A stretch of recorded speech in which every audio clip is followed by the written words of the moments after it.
दोस्तों आज हम एक्सप्लेन करने वाले हैं हाल ही में आई मूवी गुंटूर कारम, जिसमें महेश बाबू लीड रोल में है और ये मूवी आपको जरूर पसंद आएगी, इसलिए वीडियो को भी लाइक कर दीजिए। हम चलिए कहानी शुरू करते हैं। तो मूवी की शुरुआत में हमें सत्यम की फैमिली को दिखाते हैं, जो कि काफी बड़ी जॉइंट फैमिली है। सत्यम के परिवार का काफी बड़ा मिर्ची सप्लाई करने का बिजनेस है और वह सब काफी खुशी से रहते हैं। अगले सीन में सत्यम अपनी वाइफ वसुंधरा और उसके बेटे रमना के साथ बैठा होता है और घर के सभी लोग काम में बिजी थे। तब हम इस साइड देखते हैं कि लेनिन नाम का गुंडा अपने भाई मार्क्स के साथ जाकर सत्यम के गोडाउन में काफी बड़ा ब्लास्ट करता है, जिससे सत्यम का सारा माल जल जाता है। तब सत्यम धमाके की आवाज सुनकर अपने जीजा के साथ गोडाउन आता है और वहाँ लेनिन और मार्क्स के आदमियों से लड़ने लगता है। तभी सत्यम का जीजा गुस्से में लेनिन का गला ही काट देता है और ये देखकर सब लोग हैरान हो जाते हैं कि ये क्या हो गया। इतने में सत्यम की वाइफ वसुंधरा अपने बेटे रमना और उसकी बुआ के साथ आती है और ये देखकर वसुंधरा अपने पति के पास भागती है और वहाँ जोरों का ब्लास्ट होता है। उसी ब्लास्ट में रमना की आंख में चोट लग जाती है। अब सीन चेंज होता है और सत्यम को जज 12 साल की सजा सुनाते हैं, जबकि लेनिन को तो उसके जीजा ने मारा था। उसके बाद हम देखते हैं कि वसुंधरा अपने पापा वेंकट स्वामी के पास वापस चली गई है और वसुंधरा ने नारायण नाम के आदमी से दूसरी शादी की है, जिससे उनका एक बेटा भी हुआ है। यानी दोस्तों मूवी में हम देखेंगे कि ऐसा क्या हुआ था कि वसुंधरा अपने पति और बच्चे को छोड़कर चली गई थी, जिनसे वह काफी ज्यादा प्यार करती थी। अब कुछ साल ऐसे ही बीत जाते हैं और हम वसुंधरा के पापा वेंकट स्वामी को देखते हैं, जो कि काफी बड़े मंत्री बन चुके हैं। उनसे काटा मधु नाम का नेता मिलने आता है और कहता है कि इस बार लॉ मिनिस्ट्री उसको मिलनी चाहिए, पर वेंकट स्वामी बोलते हैं कि लॉ मिनिस्ट्री उनकी बेटी वसुंधरा को मिलेगी, जिसके बाद वह मिनिस्टर गुस्से में वहां से चला जाता है। दरअसल वेंकट स्वामी के पास इतनी पावर आ गई थी कि वह किसी को भी अपनी पार्टी से नेता बना सकते थे, इसलिए उन्होंने अपनी बेटी को ही ये पोस्ट दिलवाई थी। अब अगले सीन में वसुंधरा लॉ मिनिस्ट्री की शपथ लेती है। उसके बाद वेंकट स्वामी का लॉयर पानी आकर रमणा के बारे में बताता है, जो कि अब काफी बड़ा हो गया था और रमणा वेंकट स्वामी का पोता है, पर वे उसके सारे रिश्ते खत्म करने के लिए पेपर पर साइन करवाना चाहते हैं, ताकि रमना को उनकी प्रॉपर्टी पैसा कुछ भी न मिले और सारा कुछ उनके दूसरे पोते गोपाल को मिले, जो कि वसुंधरा की दूसरी शादी से हुआ था और अब वो उसे सब कुछ देना चाहते थे। फिर वेंकट स्वामी रमना को मैसेज पहुंचवा देते हैं कि उसकी माँ वसुंधरा उसको मिलने के लिए बुला रही है, ताकि वह रमना से पेपर पर साइन करवा लें और उनके सारे रिश्ते खत्म हो जाएं। फिर जैसे ही ये न्यूज रमना के पास पहुँचती है, वह अपनी माँ से मिलने के लिए चल देता है, ताकि वो अपनी माँ से पूछ सके कि वो उसको बचपन में छोड़कर क्यों चली गई थी। रमना अब जैसे अपनी माँ से मिलने वेंकट स्वामी के पार्टी ऑफिस में पहुंचता है, तब मूवी में हमें रमना को पहली बार दिखाते हैं, जो कि काफी स्मार्ट लड़का था और रमना की उस ब्लास्ट के कारण एक आंख से दिखना बंद हो गया था। फिर रमना पानी के असिस्टेंट बालू से मिलकर पार्टी ऑफिस उसकी माँ से मिलने जाता है, पर गार्ड्स रमना को अंदर जाने ही नहीं देते। जिसके बाद पानी अगर रमना को बताता है कि उसको यहाँ पर पेपर साइन करने के लिए बुलाया गया है, पर रमना बोलता है कि बेटी से रिश्ता खत्म करने के लिए कौन सा पेपर साइन होता है। फिर रमना कहता है कि अगर उसको एक बार उसकी माँ वसुंधरा से मिला दिया जाए तो वह किसी भी पेपर पर साइन कर देगा। दरअसल रमना अपनी माँ के जाने के बाद एक बार भी उनसे नहीं मिला था, उसको बस उसकी माँ से कुछ सवालों के जवाब चाहिए थे, इसलिए वो यहाँ आया था। फिर अगले सीन में रमना पेपर में साइन कर देता है और जैसे ही पानी वह पेपर वेंकट स्वामी के पास लेकर जाता है, तो देखता है कि रमना ने तो पेपर पर साइन किए ही नहीं है, बल्कि उसने पेपर पर वेंकट स्वामी के लिए कुछ लिखा था कि तुझे खेलना ही है तो चल खेलते हैं बुड्ढे। और यहाँ रमना का कहना था कि वह अपनी माँ से मिले बिना पेपर पर साइन नहीं करेगा। फिर रमना वहाँ से जाते हुए वेंकट स्वामी के पार्टी ऑफिस की सारी तैयारियों को पूरा बर्बाद कर देता है और साथ ही वो वेंकट स्वामी का बहुत बड़ा पोस्टर भी गिराकर चला जाता है। अब रमना घर पहुंचता है, जहां उसकी बुआ और बहन उसे खाना खिलाती हैं। तब वह बताता है कि मैं अपनी माँ से मिलने गया था, पर मैंने साइन नहीं किया क्योंकि उन्होंने मुझे मेरी माँ से मिलने ही नहीं दिया। इधर हम देखते कि रमना के पापा सत्यम जब से जेल से छूटे हैं, तब से वो पूरा दिन बस रूम में ही बैठे रहते हैं और बस खिड़की से निहारते रहते हैं। फिर कुछ दिन बाद रमना को वेंकट स्वामी उनके घर बुलाते हैं, पर रमना अपने परिवार वालों को जाने से मना करता है और रात को बैठकर दारू पीता है। तब सत्यम रमना को आकर समझाते हैं कि तेरी माँ बुला रही है तो तुझे जाना चाहिए। जिसके बाद रमना दोबारा अपनी माँ से मिलने के लिए चला जाता है। वहाँ रमना अपनी माँ के घर जाने से पहले पानी अंकल के घर जाता है, क्योंकि वही रमना को उसकी माँ के घर ले जाने वाले थे। तभी पानी के घर में रमना को उसकी बेटी दिखती है, जो कि काफी खूबसूरत थी और उसका नाम अमुका होता है, जिसे सब लोग प्यार से अम्मू बुलाते हैं। वहाँ रमना को अम्मू से देखते ही प्यार हो गया था और अम्मू भी रमना की पर्सनैलिटी से इम्प्रेस हो जाती है। फिर ये दोनों एक दूसरे को देख ही रहे होते हैं, तभी पानी आकर रमना को उसकी माँ के घर ले जाता है, जो कि काफी बड़ा और आलीशान घर था। अब रमना अपने नाना वेंकट स्वामी के सामने फुल चौड़ में बैठता है, जहाँ वह वसुंधरा के दूसरे पति नारायण और उसके सौतेले भाई गोपाल से मिलता है। फिर रमना उसके नाना की बेइज्जती करता है और बोलता है कि वह अपनी माँ से अलग होने के पेपर पर साइन नहीं करेगा, क्योंकि ऑटोग्राफ तो वह सिर्फ अपने फैंस को देता है। जिसके बाद रमना वहाँ से चले जाता है और बाहर जाते हुए रमना की माँ उसको ऊपर से देखती है, पर रमना जैसे उन्हें देखता है वह वहाँ से चली जाती है और रमना भी अपने घर वापस लौट आता है। अब वेंकट स्वामी पानी के साथ कार में जाते हुए रमणा को उसकी माँ वसुंधरा से अलग करने का रीजन बताते हैं और कारण ये था कि वे वसुंधरा के दूसरे बेटे गोपाल को एमपी बनाना चाहते थे और अगर रमणा उनका बेटा रहेगा तो अपोजिशन पार्टी इसका फायदा उठाकर गोपाल को एमपी नहीं बनने देंगे। उसके बाद रमणा जब अपने गोडाउन में काम कर रहा था तब बालू और अम्मू रमणा के पास आते हैं ताकि वह रमणा से साइन ले सके, क्योंकि अम्मू के पिता पानी को पता था कि रमणा अम्मू को लाइक करता है तो शायद अम्मू के प्यार में गिरकर वो साइन कर दे। पर रमणा बालू को चाटा मारकर वहाँ से चला जाता है। फिर घर आकर रमणा देखता है कि उसके एक भाई ने एक आदमी को बांधा हुआ है क्योंकि वह उनके साथ धोखा कर रहा था। जिसके बाद रमणा सीधा मार्क्स के पास जाता है जो कि उसके पापा का दुश्मन था और उसने अपना आदमी भेजकर रमणा के मिर्ची के बिजनेस को खराब करवाना चाहा। रमणा अब वहाँ मार्क्स के आदमी को खूब मारता है जिससे उसके सारे लोग पीछे हट जाते हैं। फिर मार्क्स डर के मारे बोलता है कि उसका आदमी कहाँ है जिसको उसने पकड़ा था, क्योंकि उसके घर वाले उसे ढूंढ रहे थे। तभी रमणा उनकी गाड़ी पर बीड़ी फेंकता है और वो गाड़ी ब्लास्ट हो जाती है। तब हम देखते हैं कि मार्क्स का आदमी गाड़ी के नीचे ही बंधा था। इसके बाद रमणा के घर में बालू और अम्मू आकर वहाँ रहने के लिए कहते हैं और रमणा मान जाता है कि हाँ ठीक है, रह लेना। अब धीरे धीरे अम्मू और रमणा के बीच बातें शुरू हो जाती हैं और इधर वसुंधरा को कोई हरिदास नाम का गुंडा धमकाता है। तब वहाँ वसुंधरा हरिदास को करारा जवाब देकर मुंह बंद करा देती है। जिसके बाद वेंकट स्वामी अपनी बेटी को बोलते हैं कि तुम इन गुंडों के लफड़ों से दूर ही रहो, जिस पर वसुंधरा बोलती है कि वह तो बस अपना काम कर रही है। अब वेंकट स्वामी पानी से पूछते हैं कि उसने रमणा से पेपर पर साइन करवा लिए क्या, लेकिन पानी मना करता है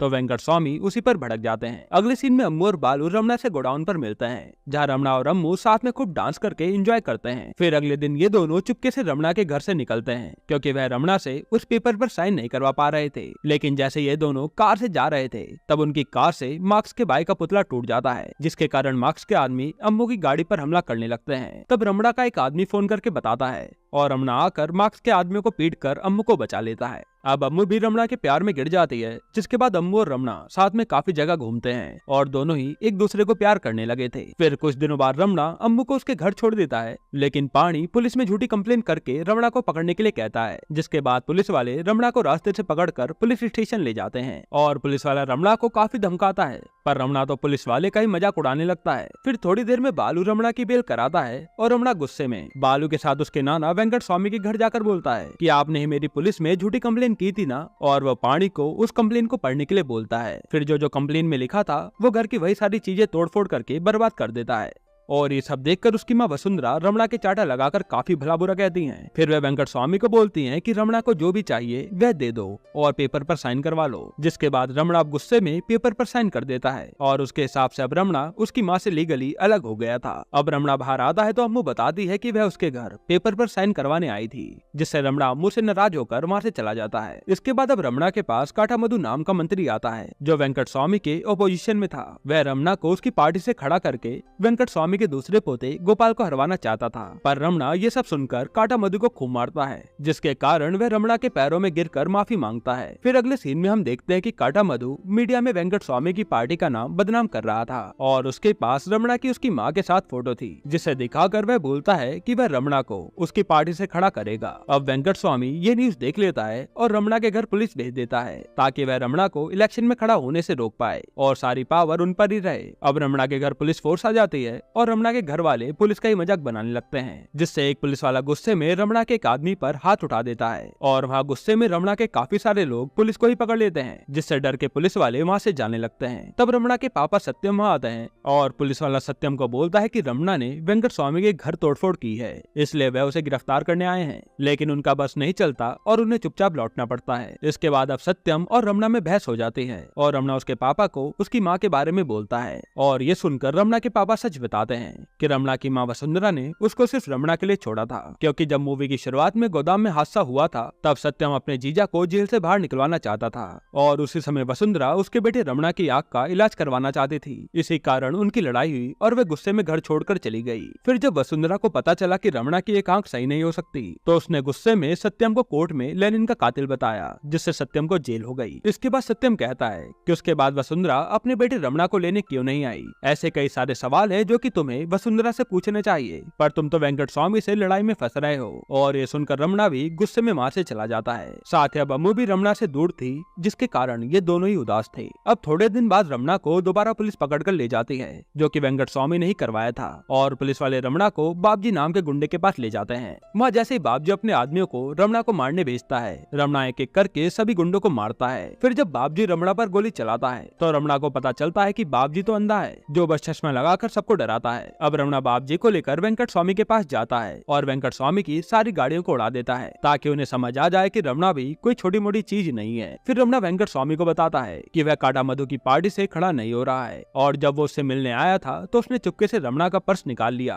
और उसी ने मीडिया में झूठ बोला ताकि वह तुम्हारी पार्टी को हरा सके। ये सब कहकर रमणा वहाँ से चला जाता है। फिर हम देखते हैं कि रमणा अपनी माँ का सच जानने के बाद उनसे नाराजगी खत्म कर लेता है, लेकिन वह अभी भी ऐसा दिखाता है जैसे वह उनसे नाराज हो। इधर अब वसुंधरा जब कहीं जा रही होती है तो उसकी कार को कोई उड़ा देता है, और जैसे ये बात रमणा को पता चलती है वह भागते हुए सीधा हॉस्पिटल जाता है और वहाँ उदास हो जाता है। अब रमणा की माँ को 2 दिन बाद होश आता है और वह प्रेस मीटिंग रखती है, जहाँ रमणा भी आकर अपनी माँ को देखता है। वहाँ मीडिया वाले वसुंधरा से कई सारे सवाल पूछते हैं। तब वसुंधरा जवाब देकर कहती है कि मैंने भी अपने कुछ परिवार वालों को खुद से दूर किया था। और फिर हमें पास्ट का सीन दिखाते हैं जहाँ वसुंधरा सत्यम और रमणा को छोड़कर अपने पापा के पास गई थी। तब वेंकट स्वामी ने वसुंधरा को उसके पास रहने के लिए धमकाया कि अगर वह वापस जाएगी तो वे उसके बेटे रमणा को मरवा देंगे। इसी कारण वसुंधरा को उसके पापा के साथ रहना पड़ा। और शुरू में गोडाउन में आग भी वेंकट स्वामी ने नारायण से कहकर लगवाई थी, जिसमें वेंकट स्वामी का ही स्वार्थ था। फिर रमणा माँ से जाते हुए बोलती है कि एक माँ से मत पूछो कि उसने अपने बच्चे के लिए क्या क्या किया है, अगर पता चलेगा तो समझोगे नहीं। जिसे सुनकर रमणा मुस्कुराता है, क्योंकि वह समझ चुका था कि उसकी माँ ये सब उसके लिए ही कह रही है। फिर वेंकट स्वामी अब रमणा को बताते हैं कि उसकी माँ के एक्सीडेंट के पीछे हरिदास का ही हाथ है, जिसने ये सब इसलिए कराया ताकि वे इलेक्शन जीत पाए। फिर यह कहकर वेंकट स्वामी पानी से बात करने चले जाते हैं और हमें मूवी में सच्चाई दिखाते हैं, जहाँ वेंकट स्वामी की बेटी ने सत्यम से शादी की थी, जो कि इंटरकास्ट मैरिज थी। इस कारण पब्लिक के सारे वोट ओपोजिशन पार्टी को मिले और वेंकट स्वामी इलेक्शन हार गए। अब वेंकट स्वामी को इलेक्शन जीतने के लिए उसकी बेटी को वापस लाना था, जिसके लिए उसने सारा प्लान करके सत्यम के गोडाउन में आग लगवा दी और उसकी बेटी को हमेशा के लिए ले आया। इसी कारण वह अगला इलेक्शन जीत गया और पावर में आ गया, जो कि उसका पुराना सपना था। अब हम देखते हैं कि रमणा हरिदास के अड्डे पर जाकर पहले चाय पीता है, फिर अंदर जाकर हरिदास के आदमी को खूब मारता है, और तब जाकर रमणा को पता चलता है कि जो आदमी बाहर चाय दे रहा था वही असली हरिदास है। फिर हरिदास रमणा को बताता है कि उसकी लड़ाई वेंकट स्वामी से है और उसने उसकी माँ का एक्सीडेंट नहीं करवाया था। फिर अगले सीन में हम देखते हैं कि वेंकट स्वामी सभी लोगों के बीच से होता हुआ अपने पोते के पास जाता है, क्योंकि आज वेंकट स्वामी गोपाल को एमपी पद के लिए लोगों के सामने खड़ा करने वाला था। पर वह देखता है कि गोपाल तो दारू पीकर वहाँ पड़ा है, जिसके बाद गुस्से में वेंकट स्वामी उसके दामाद को खूब मारता है, क्योंकि उसने ही गोपाल को दारू पिलाई थी। तब वहाँ नारायण कहता है कि गोपाल तुम्हारा पोता नहीं है। ये सुनकर वेंकट स्वामी की दुनिया हिल जाती है। दरअसल वसुंधरा कभी भी नारायण के साथ पत्नी की तरह रही नहीं, और जब उसके पापा ने उसे बच्चा करने के लिए कहा तो वह विदेश में 1 साल रही और वहीं से एक बच्चा ले आई, जिससे उसके पापा का तो यही लगा कि ये वसुंधरा का बेटा है। मतलब कि वसुंधरा इतने सालों से अपने पापा को उल्लू बना रही थी ताकि वह उसके बेटे रमणा को कुछ करे ना। साथ ही वसुंधरा चाहकर भी रमणा से नहीं मिल पाती थी कि कहीं वेंकट स्वामी उसे मरवाना दे। अब ये सारी बातें रमणा भी वहाँ आकर सुन लेता है और उसको पूरी सच्चाई पता चल जाती है। फिर रमणा अपने नाना से पूछता है कि उसने अपनी बेटी का एक्सीडेंट क्यों करवाया। तब वेंकट स्वामी बातें घुमाते हुए कहता है कि मैंने नहीं, मेरे दुश्मनों ने करवाया होगा, जिस पर रमणा उसके सारे दुश्मनों को वहीं ले आता है, पर किसी ने भी ये काम नहीं करवाया था। फिर वसुंधरा आकर बोलती है कि उसके पापा ने सर्वे करवाया था कि अगर किसी भी नेता की बेटी मरती है तो जनता उसी की पार्टी को जिताती है। मतलब कि वेंकट स्वामी ने ही वसुंधरा का एक्सीडेंट करवाया था ताकि उनकी पार्टी इस बार भी जीत पाए। फिर वसुंधरा रमणा को सारा सच बताती है कि उसने ये सब क्यों किया था, जिसके बाद उनके बीच की सारी गलतफहमी खत्म हो जाती है और रमणा अपनी माँ के साथ उसके घर चला आता है और अपने नाना से हमेशा के लिए रिश्ता तोड़ देता है। अब इसके बाद वसुंधरा को घर में देखकर उसका पूरा परिवार खुश हो जाता है और ये मूवी यहीं पर खत्म होती है। दोस्तों, आपको ये मूवी कैसी लगी हमें कमेंट में जरूर बताइएगा, और अगला एक्सप्लेनेशन आपको कौन सी मूवी या वेब सीरीज पर चाहिए वो भी कमेंट कर देना। बाकी अगर आपको हाल ही में एक कमाल की मूवी देखनी है तो आप ये वीडियो देख लीजिए।